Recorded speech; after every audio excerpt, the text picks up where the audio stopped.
Good afternoon, students. Good afternoon, sir. Fine. So we will go ahead with the class.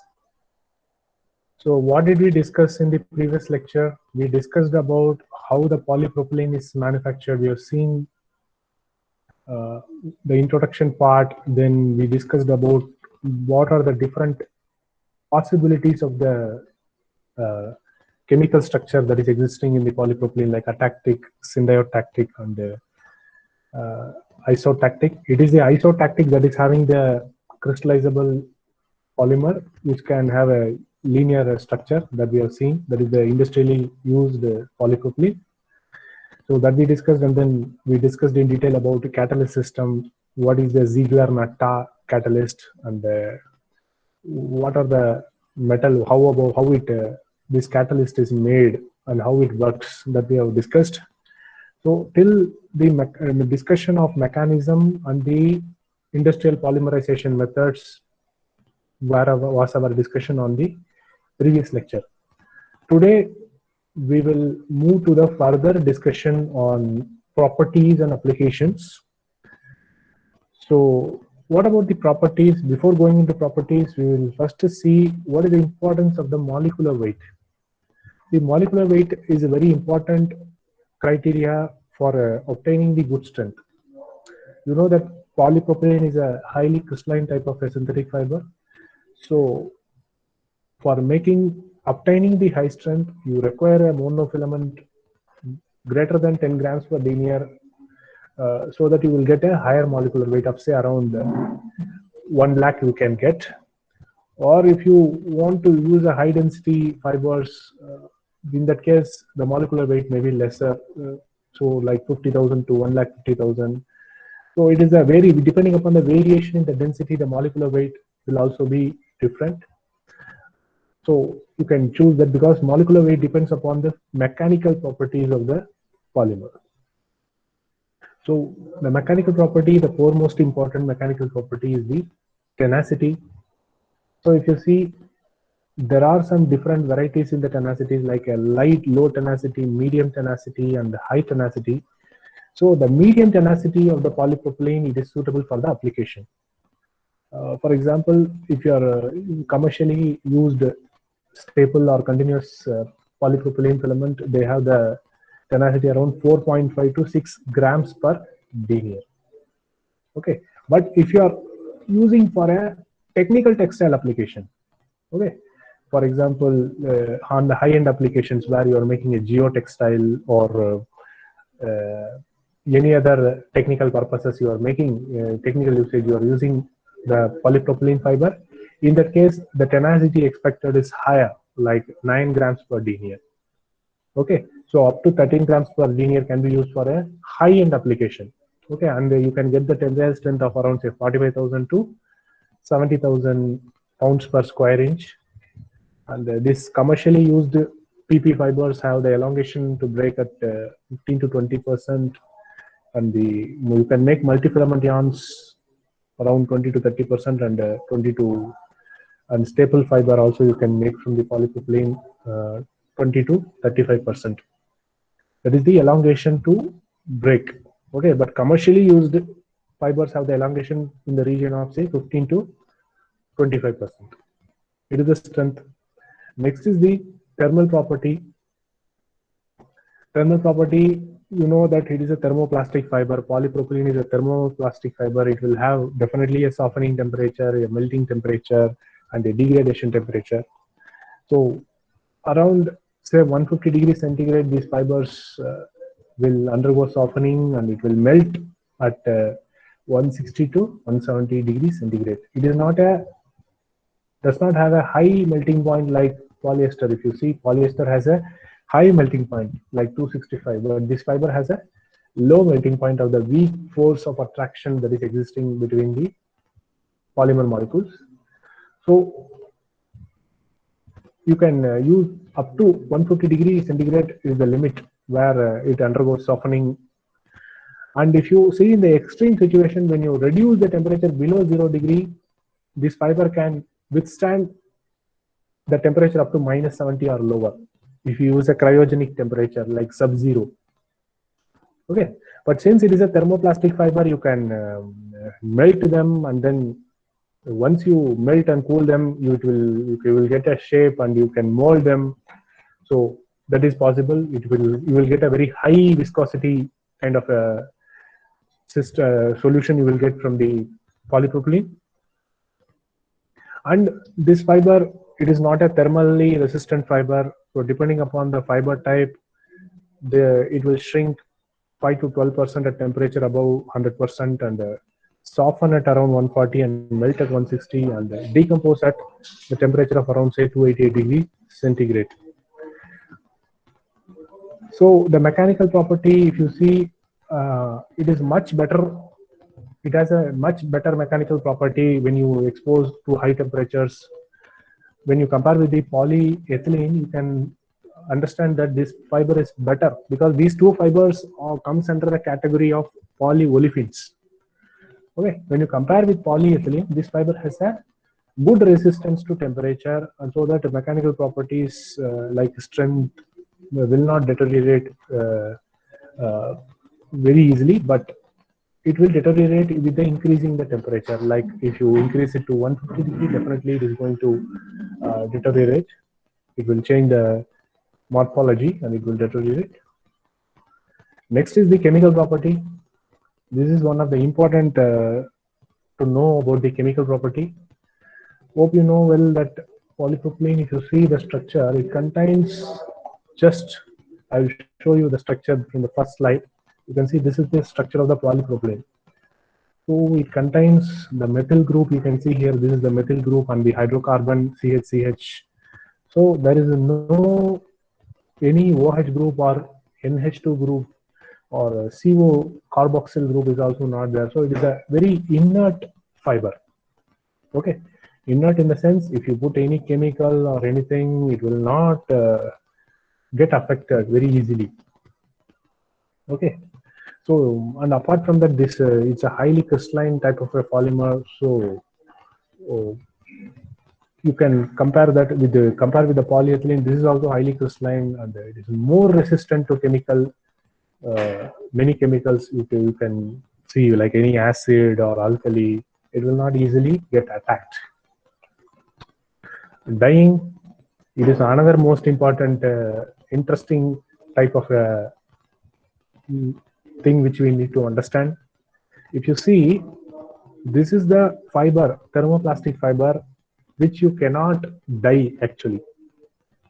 If I am giving you a polypropylene fiber to dye, you cannot dye it, because the structure contains only the hydrocarbon, paraffins, totally absence of any polar groups like OH, NH2 or CO. There is no polarity in the structure. It contains just the paraffins. Okay, so for dyeing to happen, you need some water absorbing groups like sulfonic acid group or a OH group or a NH2 group. That is not here. Okay, so how to do the dyeing? Dye will not easily penetrate, and dye will not like the fiber. Dye it will, because it's an inert fiber. So how do you color this polypropylene? For this, you have to do the dyeing before the fiber manufacture. Okay. So for example, when you are doing the melt spinning, in that melt spinning itself, you can in the extruder, you have to mix the colors. Okay, the color, whichever pigment or anything is, whatever you want to mix, that you have to mix there itself, so that what will happen, that is the only place where there is a scope for dyeing to take place, the coloration to take place. Otherwise, what will happen, once the fiber or yarn is made, after that you cannot do the dyeing like you are doing it for cotton. If I give you a cotton fabric or a polyester fabric, you can easily dye it. Only the temperature difference will be there, exists between the fibers. Like polyester, you may dye it at 130, and cotton you may dye it at very room temperature also, you may do the dyeing. But this fiber is not dyeable.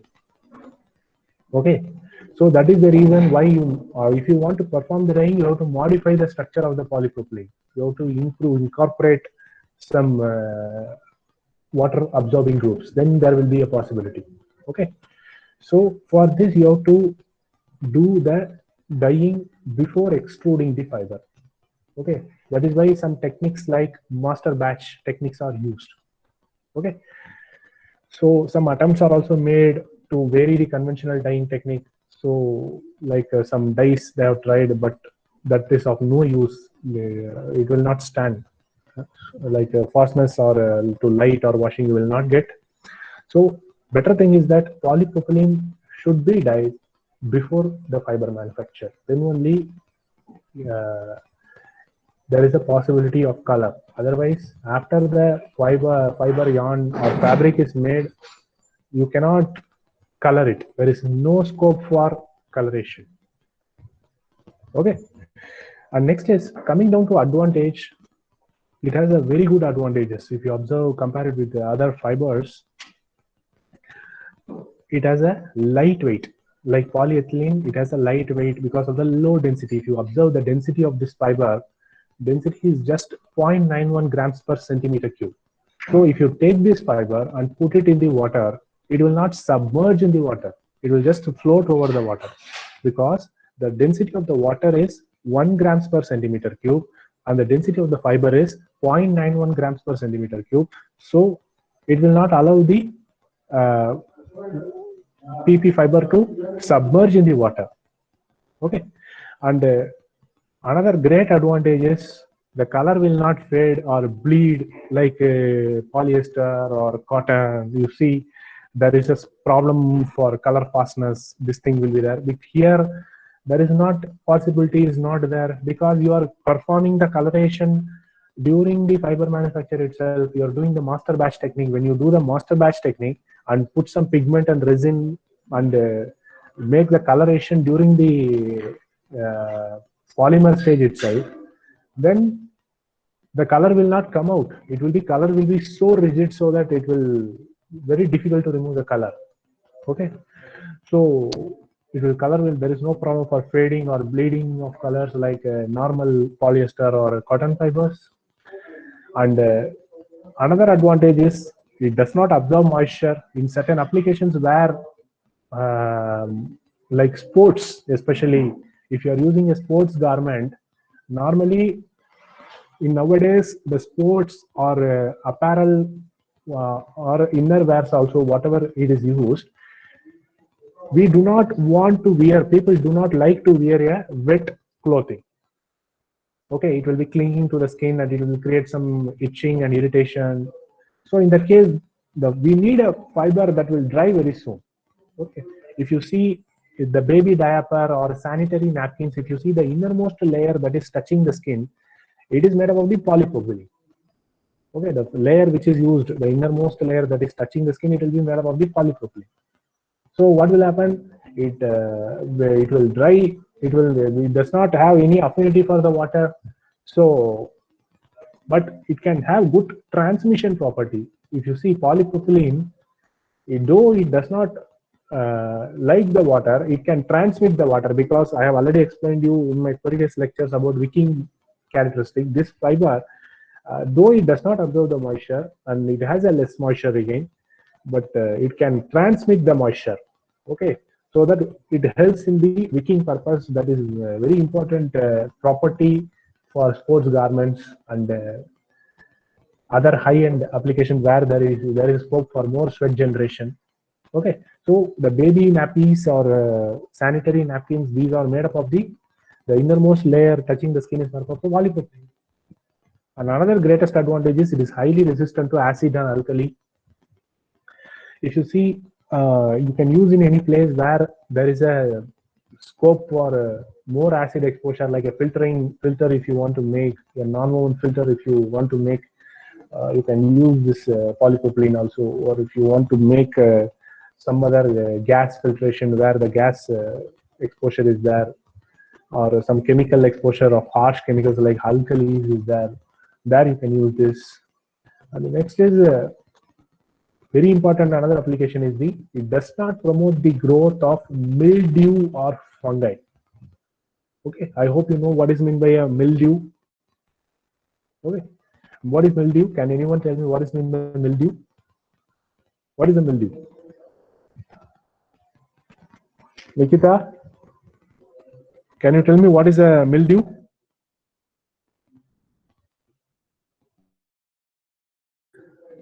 Mildew is a fungus. Okay, because fungus mildew. Do you know what is mean by Yes, mildew? sir. MILDEW, mildew. What is this mildew? Could you hear me, Hello, Nikita?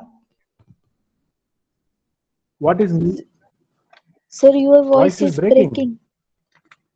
Okay, I will just type the message in the chat box. What is mildew? What is mildew?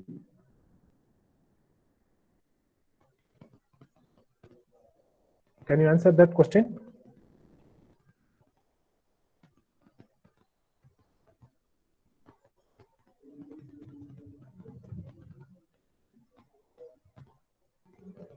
Can you answer? Fungus. Yes, very good. Yes, that is a fungus. So fungus, when there a fungus will form on the any material when there is a scope for moisture absorption. But this fiber, you see, it does not have any water liking groups like OH or CO or NH2. So this fiber does not promote the growth of mildew. Okay. But when you take the polypropylene fabric and just keep in a place like a soil, if you just bury the polypropylene fabric, keep it for 1 week, and after next week if you come and see, there definitely it will attack, the fiber will be attacked by the microbes.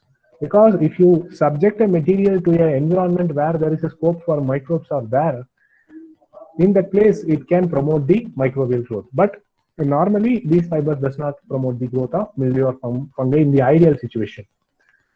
And another great advantage is it is easy to process and ensure high processing yield, and the cost is lower than that of polyester and nylon fiber. Okay, the fiber cost is less, and thermal conductivity it is lower for when compared with the other fiber, and it can be used application like a thermal ware. It can be used, you can give some flame resistant finishing over this fiber through some techniques, and you can get the use it in the thermal applications also. But there are some disadvantages also associated with this polypropylene. Melting temperature is less, so that when you do the ironing you should be very careful, otherwise it will melt and stick to the iron box. And another thing which we have already seen, it cannot be dyed after manufacture, so only the master batch or melt spinning is the process where you can do. So you cannot produce more shades like you are producing for the normal dyeing when you do. And low UV and thermal stability. Okay, these fibers does not have any benzene in the structure. If you see, it contains the hydrocarbon and methyl groups. There is no benzene. For getting the UV stability, you need some UV absorbing groups. Here, that is not there. So it has a less UV stability. You need to add some UV stabilizer during the manufacture. Okay, then only you will get the UV stability, or you need to add some antioxidants also. Okay, these are all things you should add during the melt spinning.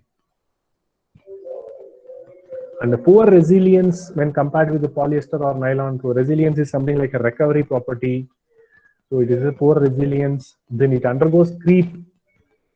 It has a lesser TG, so it can extend with time if you keep extending it. And it melts and burn like wax because it's a hydrocarbon. So it is a flammable kind of a fiber, but you can improve the flame resistance by adding some stabilizers, some thermal stabilizers you can add during the manufacture, so that you will get the thermal stability. And next, we have come to the end of the discussion about polypropylene.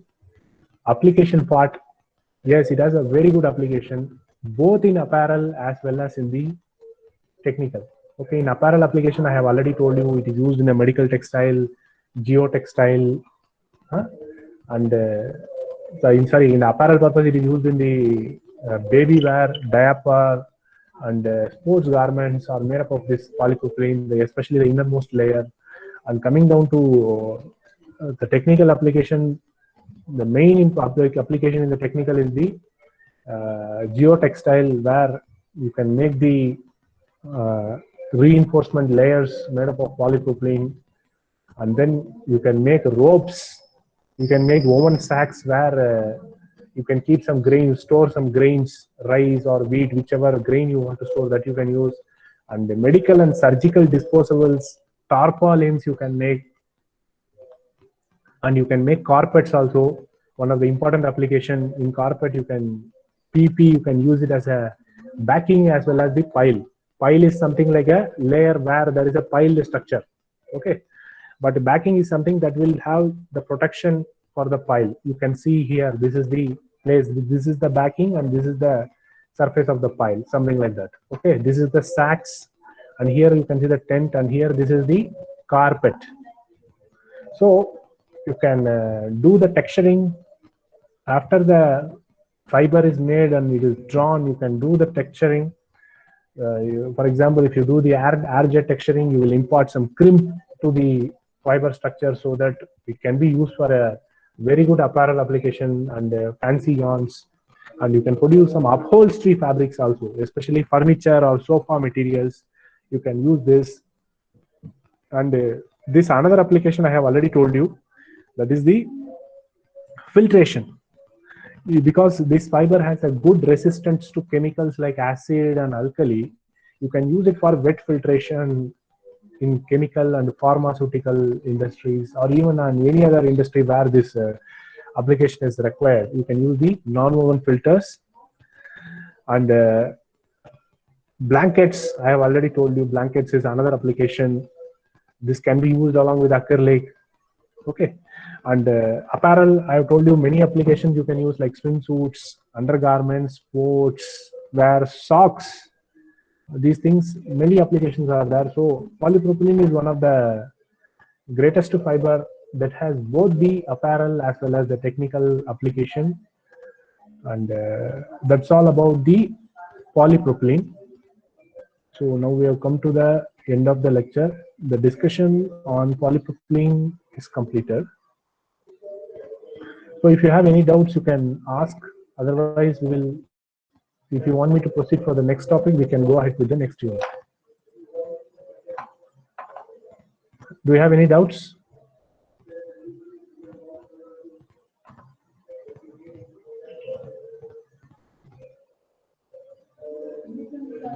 Yes, students, do you have any doubts?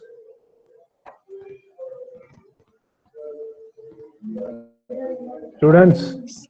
Sir, marks of internal test. Marks of internal test, that we will discuss later. That we will discuss later. But tell me whether can I continue the lecture, or you have any doubts?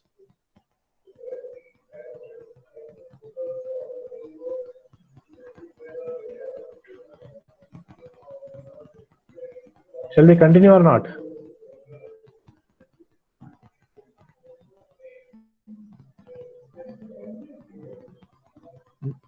What about others? Okay. We will stop here for today. Then we will meet in the next lecture. I hope